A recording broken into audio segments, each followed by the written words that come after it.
Of the 4 members of the new iPhone 12 family, the base iPhone 12 might be easy to overlook. It isn't a radically different size, it doesn't have the latest high-end camera system, and it is perhaps the most iterative in terms of updates compared to its predecessor.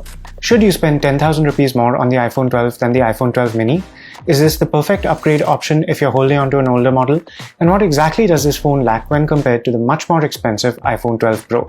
Stay with me till the end and we'll get all the answers.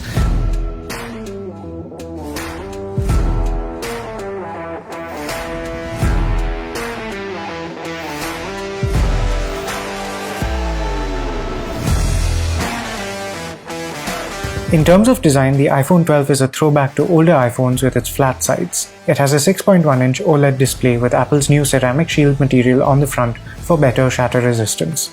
The display is bright, crisp and engaging. Videos and games look great, apart from the large notch often getting in the way. Colors really pop in HDR videos, and this is one of the key areas in which the iPhone 12 is a significant upgrade over its predecessors. Having said that, a high refresh rate display would have been nice, but for now that remains an advantage of the Android cam. The stereo speakers produce surprisingly full and detailed sound, and although the bass is weak, there's no distortion even at high volumes. You get an IP68 rating for water and dust resistance, and this phone did survive being tossed in a swimming pool and even being used to record video underwater for several minutes during the review period. By now, we're quite familiar with the Apple A14 Bionic SoC, which can be found across the iPhone 12 lineup and in the new iPad Air. It shouldn't be any surprise that performance in everyday use was absolutely faultless. Everything from Face ID authentication to loading heavy games and switching between apps felt effortless. There isn't much these days that really stresses out even mid-range phones, but the A14 Bionic still completely demolishes expectations in terms of responsiveness and fluidity. That said, everything isn't perfect. Even in normal use, I felt the back of the iPhone 12 get slightly warm. It wasn't a problem, but it was noticeable. When pushing the A14 Bionic SoC to its limits in games and tests, the back and the metal frame did get quite toasty, and this might be uncomfortable for some people over long stretches. A case might help mitigate this to some extent. Call of Duty Mobile and Asphalt 9 Legends ran fine, aside from the body getting a bit warm. Casual games such as Alto's Odyssey and Lara Croft Go were a lot of fun. You won't have any trouble staying entertained, though you will have to supply your own Bluetooth earphones or recycle a headset with a lightning connector from an older iPhone. iOS 14 runs exceptionally smoothly and without a hint of hesitation. The UI is responsive and animations are super slick. Apps load quickly even if they haven't been used in a while. You do get more customization options than with earlier versions, but you still have to learn to do many things Apple's way. We've made in-depth videos about iOS 14's privacy improvements and hidden features, so be sure to take a look at those too.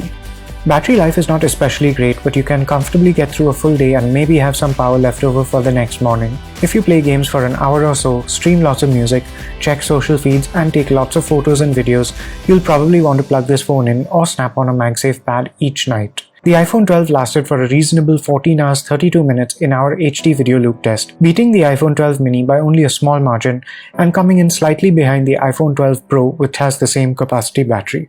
I wasn't able to test charging speed in any meaningful way since Apple doesn't bundle a charger with the iPhone 12 series anymore, and people will be using various adapters that they have lying around with different output ratings. You get the same arrangement of cameras as on the iPhone 11. A 12-megapixel wide-angle primary camera and an additional 12-megapixel ultra-wide-angle one on the rear.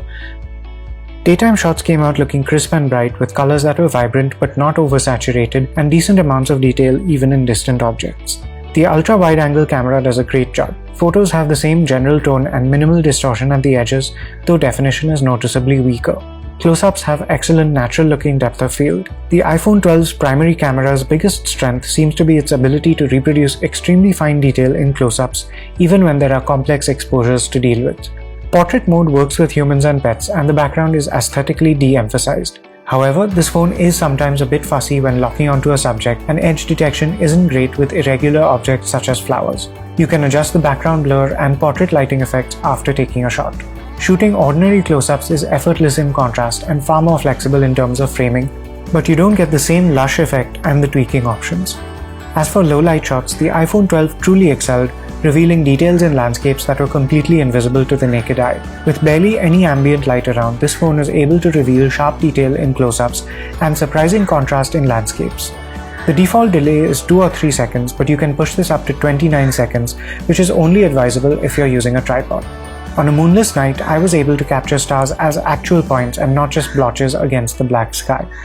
Video is recorded in HDR by default, and you'll need to visit the main iOS settings app to override this. It comes out looking smooth and vibrant at 1080p as well as 4K, with very little jerkiness thanks to the primary camera's optical stabilization.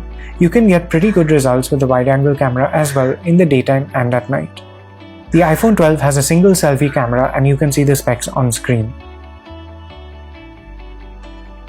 Selfies are also sharp and detailed, and night mode helps you capture usable, though slightly grainy shots even in dark corners with very little light around. The iPhone 12 is a solid, competent phone but is also very expensive.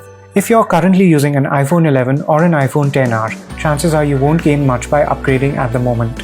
For users of older models who've been waiting for a good reason to upgrade and intend to hold on to their purchase for at least 3 years, both the iPhone 12 and the iPhone 12 mini will feel fresh and offer great performance for at least that long.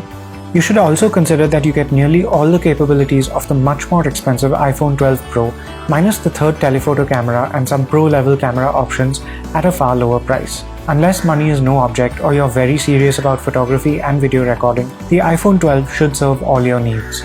The strongest competition for the iPhone 12 series is actually last year's iPhone 11 and the even older iPhone XR. Now these models sell for considerably less, and they don't offer all the latest bells and whistles, but they'll do most of what the new iPhone 12 does, and they'll receive software updates for at least another couple of years, which makes them great value. So that was our review of the new iPhone 12. Thanks for watching, and for all things tech, do remember to stay tuned to Gadgets 360.